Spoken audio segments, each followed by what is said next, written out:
नमस्कार दोस्तों, आज मैं आपके सामने हिंदी कहानी भगवान की खोज लेकर आई हूँ। अगर आप मेरे चैनल पर नए हैं तो प्लीज़ चैनल को सब्सक्राइब ज़रूर करें। भगवान की खोज। कृपा एक गरीब माता पिता का इकलौता संतान था। उसके माँ बाप ने कई मंदिरों में मन्नत मांगने के बाद उनके यहाँ एक पुत्र ने जन्म लिया, जिस कारण अपने पुत्र का नाम कृपा रखा। वे अंतिम समय तक उन देव देवियों के प्रति अपनी श्रद्धा रख अपने पुत्र को उनके ऊपर उनकी कृपा का बखान करते हुए कृपा को पूजा पाठ करने की सलाह देते हुए अपने जीवन व्यतीत किया। अब कृपा की बारी थी अपने माँ बाप के रास्ते पर चलने की। वह भी रोज़ घर में पूजा करता और समय समय पर मंदिर में जाकर माथा टेकता, पर उसने देव देवी का कभी भी स्पष्ट अनुभव नहीं पाया। उसके मन में सवाल उठता कि आखिर उनकी पूजा में क्या कमी है कि उनसे कोई लाभ नहीं मिल रहा। जिनके आशीर्वाद से उनका जन्म हुआ, उन देवी देवताओं की उपस्थिति को वह क्यों नहीं मान पा रहा है। इसी उदेड़ बुन में कई बार मंदिरों में अकेला शांत बैठकर भगवान से प्रार्थना करता कि उन्हें दर्शन देकर कृतज्ञ करें। समय बीतता गया। संयोग से एक बार गांव में एक साधु अपने शिष्यों के साथ दोपहर में आया। वह गांव के बाहर में स्थित मंदिर में ठहरा। उस वक्त कृपा मंदिर में एकांत बैठकर प्रार्थना कर रहा था। साधु को देखकर वह उन्हें प्रणाम कर पास में बैठकर देखता रहा। उनके चेहरे पर एक चमक थी। कुछ देर बाद साधु विश्राम करने के लिए पास में बनी छोटी सी कुटिया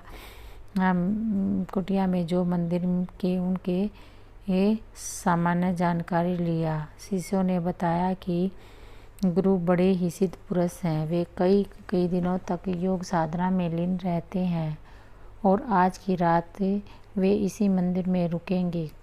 कृपा को अपने मन ही मन उठ रहे सवालों के जवाब उस साधु से मिलने की उम्मीद जगी। वह उस समय घर वापस लौट गया। शाम को वह पूजा के समय वह मंदिर में गया। साधु महाराज पूजा कीर्तन करने के बाद प्रवचन कर उपदेश देते रहे। कृपा सब सुनता रहा। जब लोग जो साधु के आने की खबर पाकर पूजा में आए थे, एक एक कर चले गए।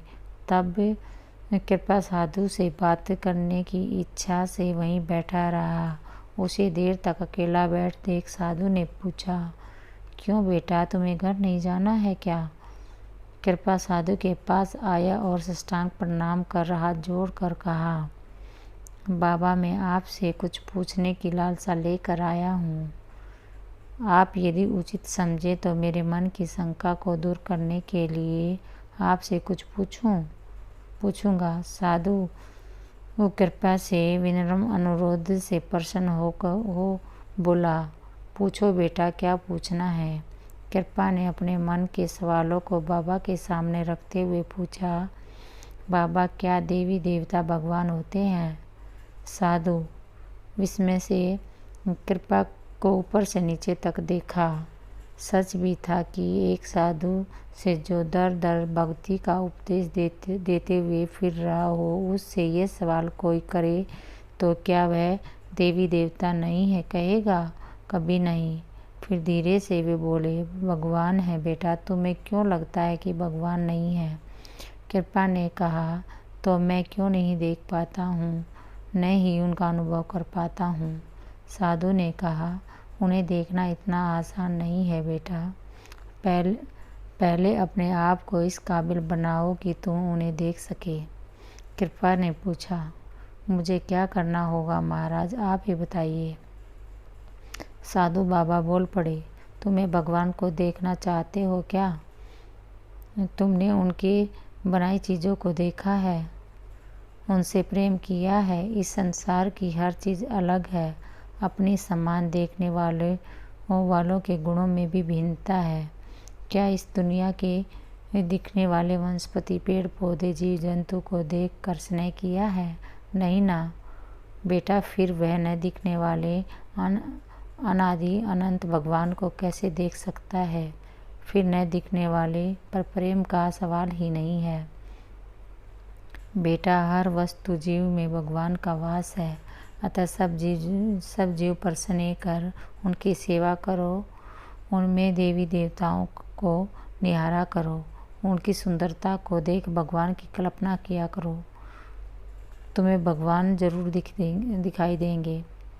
कृपा निरुत्तर होकर सुनता रहा। सच ही तो था, आज तक वह इस संसार को तो ठीक से जान नहीं पाया। अपने स्वार्थ के लिए प्राकृतिक जीवों पर नष्ट करता रहा। अन्य जीवन को देख कर उसने स्नेह न किया। फिर भगवान की लालसा, वह साधु के चरणों में गिर पड़ा, रोता रहा। आंखों से आंसू की धार बहने लगी, मानो उन्हें भगवान मिल गए हों। वह समझ गया कि जो सब में भगवान देख स्नेह करते हैं, उन्हें ही भगवान दिखाई देते हैं। धन्यवाद दोस्तों। अगर आपको ये कहानी अच्छी लगी तो इसे लाइक करें, शेयर करें और चैनल को सब्सक्राइब ज़रूर करें और कमेंट्स भी करें।